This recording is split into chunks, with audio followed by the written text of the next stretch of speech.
ورحمة الله وبركاته. إن الحمد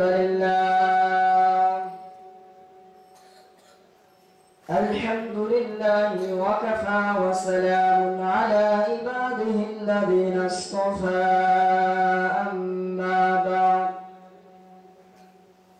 فأعوذ بالله من الشيطان الرجيم. بسم الله الرحمن الرحيم.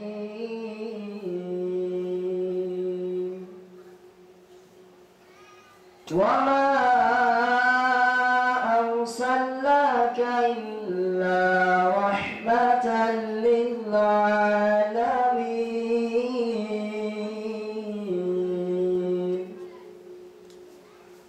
وقال تعالى في كلامه المجيد وفرقانه الحميد. قال النبي صلى الله عليه وسلم: إذا مات الإنسان انقطع عنه عمله إلا من ثلاث. صدق الله المولانا العظيم، وصدق الله رسوله النبي الكريم، ونحن على ذلك من الشاهدين والشاكرين،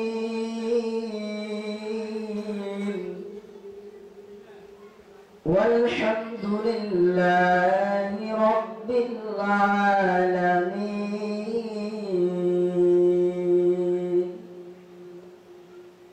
سبحانك لا علم لنا إلا ما علمتنا، إنك أنت العليم الحكيم.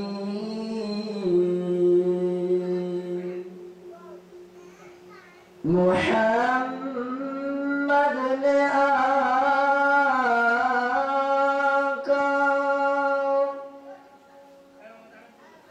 كفر کو مٹھایا،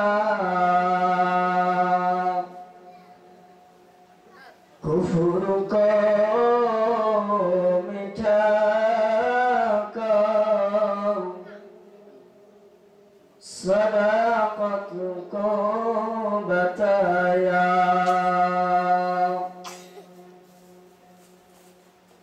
সম্মানিত উপস্থিতি, আমরা আল্লাহর দরবারে শুকর আদায় করছি যে রব আল্লাহ তাআলা আমাদেরকে ফিতনা ফাসাদের জামানায় আল্লাহ রাব্বুল আলামিন আমাদেরকে দুনিয়ার সমস্ত ঝামেলা থেকে ফারেক করে, যে রব আল্লাহ তাআলা আমাদেরকে দিনে এক মজমায় বসার, দিনের কিছু কথা বলা এবং শোনার তৌফিক দান করবেন। এজন্য আমরা সকলে অন্তরের অন্তরস্থল থেকে আল্লাহর দরবারে শুকর আদায় করছি। সকলে বলি আলহামদুলিল্লাহ। আওয়াজ হয়নি?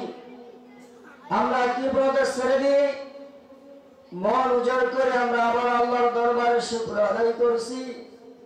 সকলে বলি আলহামদুলিল্লাহ। দরুদ ও সালাম প্রেরণ করছি যিনাকে সৃষ্টি না করলে আল্লাহ রাব্বুল আলামিন কোনো কিছুকে সৃষ্টি করতেন না, সেই নবীর উম্মতে আমরা তার দরবারে দরুদ ও সালাম প্রেরণ করি। সকলে বলি সাল্লাল্লাহু আলাইহি ওয়াসাল্লাম। প্রিয় উপস্থিতি, আমরা মাহফিলে আসতে পারে খুশি না বাজার একটা আওয়াজ করে বলেন তো। যে নবী আমাদের সাল্লাল্লাহু আলাইহি সাল্লাম বলেন যে দুনিয়াতে যখন কোনো দ্বীনি মজমার আয়োজন করা হয়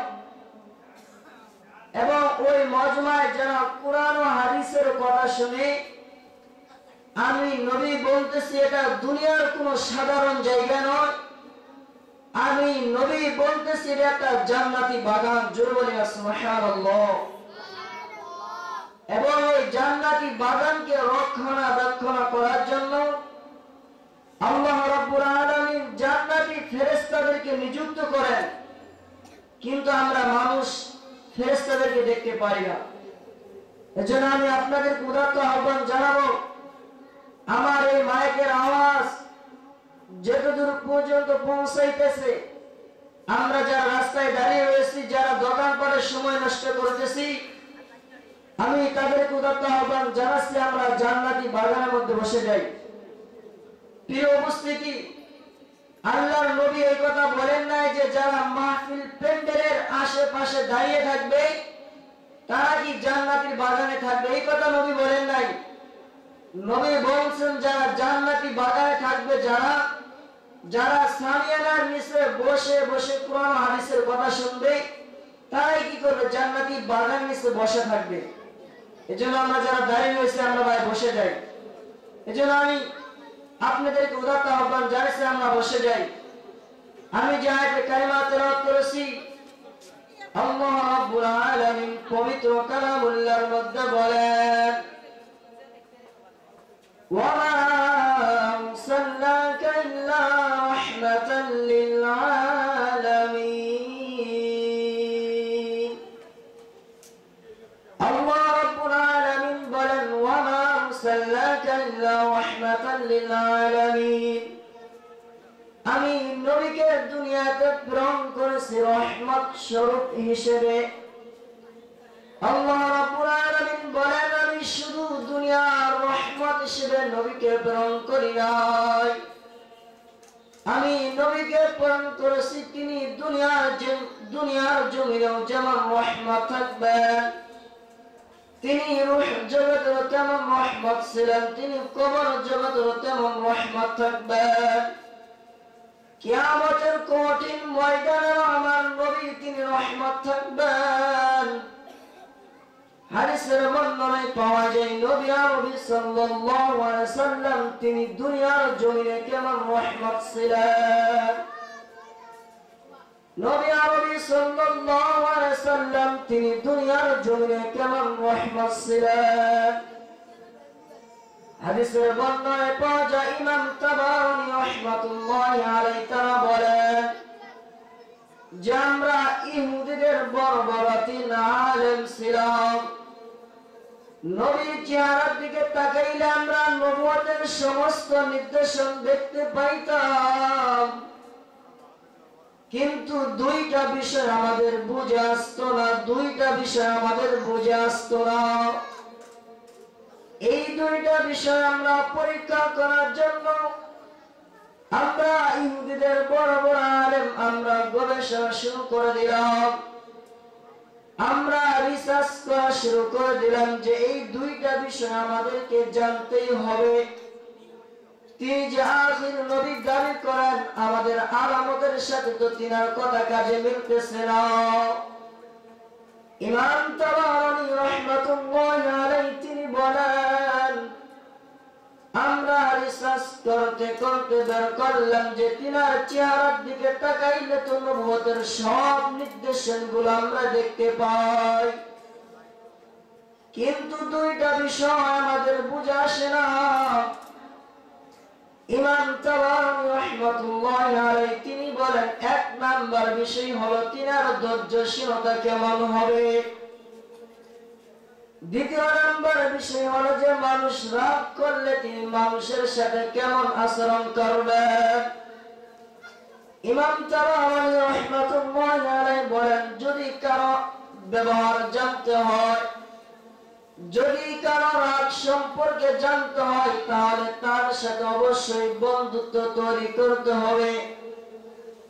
ইমাম তাবারানী রাহমাতুল্লাহি আলাইহি বলেন আমরা ওই ইহুদিদের বর্বরতি না আলেম আমরা নবীর সাথে বন্ধুত্ব তৈরি প্রস্তাব দিলাম। নবী আরবি সাল্লাল্লাহু আলাইহি সাল্লাম তিনি সাদা মনের মানুষ ছিলেন। ইমাম তাবারানী রাহমাতুল্লাহি আলাইহি তিনি নবী আরবি সাল্লাল্লাহু আলাইহি সাল্লামের সাথে বন্ধুত্ব তৈরি করলেন।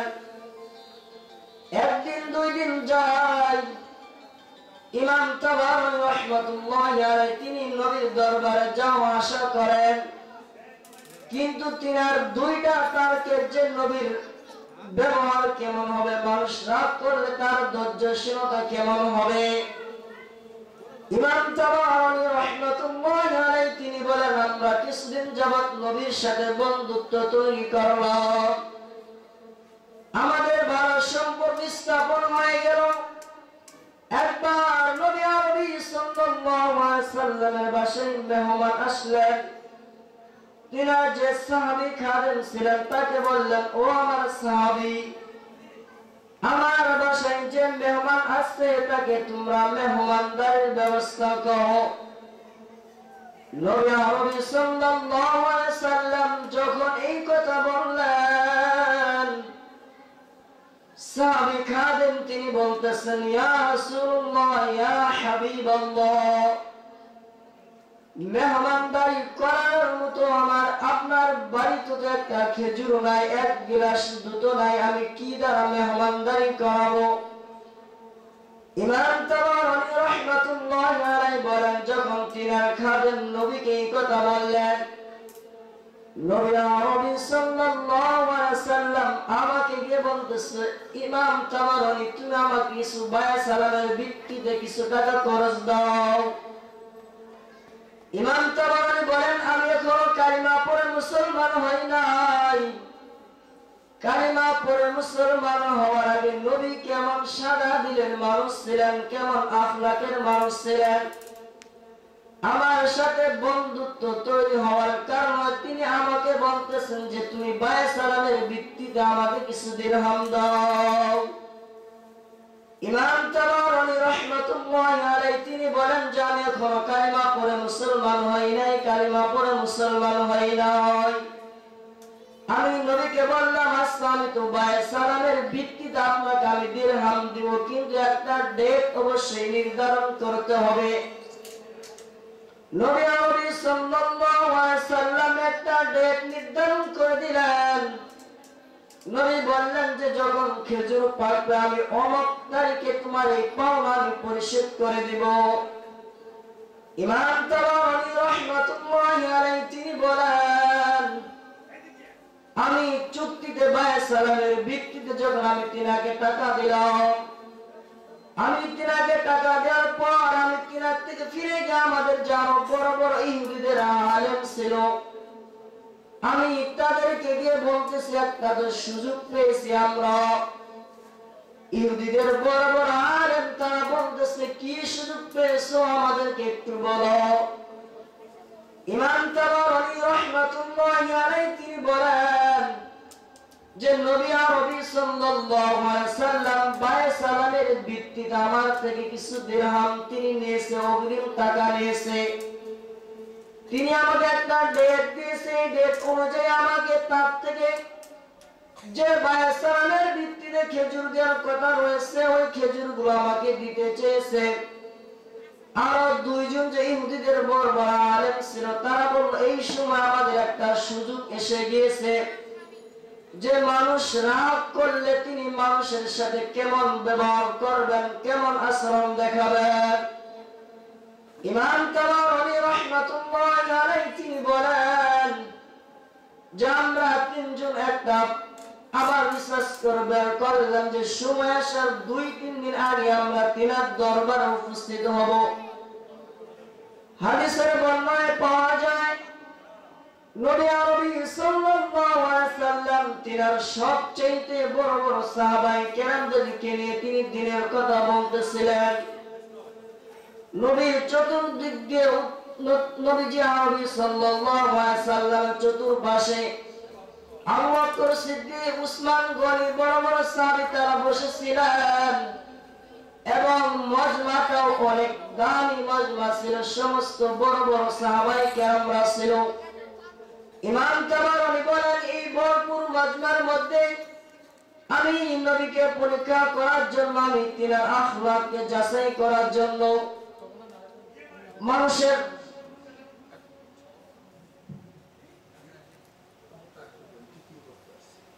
নারায়ে তাকবীর, আল্লাহু আকবার, আল্লাহু আকবার। তৃতীয় বক্তার আগমন, শুভেচ্ছায় স্বাগতম। তৃতীয় বক্তার আগমন, শুভেচ্ছায় স্বাগতম। নারায়ে তাকবীর, আল্লাহু আকবার। ইমাম তাবারানী রাহমাতুল্লাহি আলাইহি তিনি বলেন যে পুরা মাজমা ভরপুর, সমস্ত বড় বড় সাহাবায়ে কেরামরা নবীর চতুর্দিক দিয়ে বসা। আমি আমার শরীরের রাত নিয়ে আমি নবী আরবি সাল্লাল্লাহু আলাইহি সাল্লামের গায়ে যে একটা চাদর ছিল, আমি চক্ষু দুটো লাল করে নবী আরবি সাল্লাল্লাহু আলাইহি সাল্লামের গায়ে যে চাদর ছিল, আমি চাদরটা টেনে ধরলাম। আমি চাদরটা এরমাকে ধরে বললাম, মুহাম্মদ তুমি তো বড়ই তালবাহনাকারী, তুমি মানুষের পাওনা নিয়ে কেন পাওনা পরিশোধ করো না? উমর পাশে বসা ছিল, উমর তরবারি নিয়ে দাঁড়ায় গেছে, বলতেছি ইয়া রাসূলুল্লাহ, ইয়া হাবিবাল্লাহ, আপনি আমাকে ওয়ার্ডার করেন, আমি এই দুশমনকে দুনিয়ার জমিন থেকে বিদায় করে দিব। নবী আরবি সাল্লাল্লাহু আলাইহি সাল্লাম উমরের দিকে মৃদু হেসে তাকায় বলে, উমর আমি তো তোমার থেকে এরকম চাওয়া করি নাই, এরকম আশা আমার ছিল না। উমর বলে, ইয়া রাসূলুল্লাহ, ইয়া হাবিবাল্লাহ, এখনো তো 2 দিন 3 দিন সময় বাকি রয়েছে, তারপর আপনার সাথে কেন খারাপ আচরণ করলো? নবী আরবি সাল্লাল্লাহু আলাইহি সাল্লাম বলে, উমর না না না, পাওনাদার তার পাওনা সে 100 বার চাইতে পারে, তার অধিকার আছে, তার পাওনাকে পরিশোধ করে দাও। নবী আরবি সাল্লাল্লাহু আলাইহি সাল্লাম উমরকে বলে, উমর যাও যাও, গুডাউনের মধ্যে খেজুর রাখা হয়েছে, তার বায়ে সালামের ভিত্তিতে যে খেজুর চুক্তি করা হয়েছিল, এই খেজুর দেওয়ার পরে তুমি তাকে আরো 20 কেজি খেজুর বেশি দিবা। নবী আরবি সাল্লাল্লাহু আলাইহি সাল্লামের কথা অনুযায়ী উমর ওই ইহুদির বড় আলেম ইমাম তাবারানীকে নিয়ে গুডাউনের মধ্যে গিয়ে তিনার বায়ে সালামের ভিত্তিতে যে খেজুর দেওয়ার কথা ছিল সব দিয়ে দিলেন। দেওয়ার পরে যখন আরো 20 কেজি খেজুর বেশি দিতেছে, ইমাম তাবারানী রাহমাতুল্লাহি আলাইহি বলে, উমর তুমি আমাকে কিসের জন্য 20 কেজি খেজুর বেশি দিতেছো? উমর ইমাম তাবারানী রাহমাতুল্লাহি আলাইহির দিকে তাকাইয়া বলে, ও ইহুদিদের বড় আলেম, তুমি তো জানো না আমার নবী কেমন রহমতের নবী, আমার নবী কেমন রহমতের নবী, তোমার তো জানা নাই। আমি যে তোমার সাথে রাগ হয়েছিলাম, এই কারণে নবী আরবি সাল্লাল্লাহু আলাইহি সাল্লাম রাগের কাটমানো স্বরূপ আমাকে আরো 20 কেজি খেজুর বেশি দেওয়ার কথা বলেছেন। ইমাম তাবারানী বলে, উমর আমি তো খেজুর নেওয়ার জন্য আসি নাই, আমি তো খেজুর নেওয়ার জন্য আসি নাই, আমি তাওরাতে, ইনজিল এবং জবুরে নবীর আগমনের সমস্ত দিক নির্দেশনা আমি পেয়েছি, কিন্তু 2টা বিষয় আমি বুঝতেছিলাম না, এই 2টা বিষয় আমার বোঝা হয়ে গেল। উমর যাও যাও, এই খেজুর আমার লাগবে না, এই খেজুর আমার লাগবে না, ওই নবীর দরবারে নিয়ে আমাকে কালিমা পড়ে মুসলমান বানাইয়া দাও। জোরে বলি না সুবহানাল্লাহ। ইমাম তাবারানী রাহমাতুল্লাহি আলাইহি নবী আরবি সাল্লাল্লাহু আলাইহি সাল্লামের দরবারে এসে তিনি নবী আরবি সাল্লাল্লাহু আলাইহি সাল্লামকে বলতেছেন, ইয়া রাসূলুল্লাহ, ইয়া হাবিবাল্লাহ, আমি তো কোরআনের মধ্যে আগেই জেনেছি, ওয়া মা আরসালনাকা ইল্লা রাহমাতাল লিল আলামিন, আল্লাহ রাব্বুল আলামিন তো আপনাকে সার্টিফিকেট দিয়ে তো দুনিয়ার জমিনে পাঠাইছে, নবী আমাকে মাফ করবেন, আপনার চেহারার দিকে তাকাইলে আমি সব দিক নির্দেশন পাইতাম, কিন্তু আমার দুইটা বিষয় বোঝা আসতো না। এই দুইটা বিষয় বোঝার জন্য আমি এই পন্থ অবলম্বন করেছিলাম। ইমাম তাবারী রাহমাতুল্লাহি আলাইহি তিনি বলেন যে আমি সঙ্গে সঙ্গে নবী আরবি সাল্লাল্লাহু আলাইহি সাল্লামের হাতে কালিমা পড়ে মুসলমান হয়ে গেলাম। সুবহানাল্লাহ। দেখেন তাহলে আমার নবী কেমন ছিলেন, রহমতের নবী কেমন ছিলেন, তিনার আখলাক, তিনার চরিত্র দেখে, তিনার সহিষ্ণুতা দেখে, তিনার আখলাক দেখে মানুষ ইসলাম গ্রহণ করত। আর আমাদের সমাজে বড় নাই, ভাই ভাই বড় নাই, স্বামী স্ত্রীর মহব্বত নাই। একটাই কারণ, আমরা ওই মদিনাওয়ালা নবীর আদর্শকে আমরা ছেড়ে দিয়েছি। কথা বলা ঠিক কিনা? ওই মদিনাওয়ালা নবীর আদর্শ দেখে, আখলাক দেখে ইহুদিরা তারা ইসলাম গ্রহণ করে মুসলমান হয়েছে।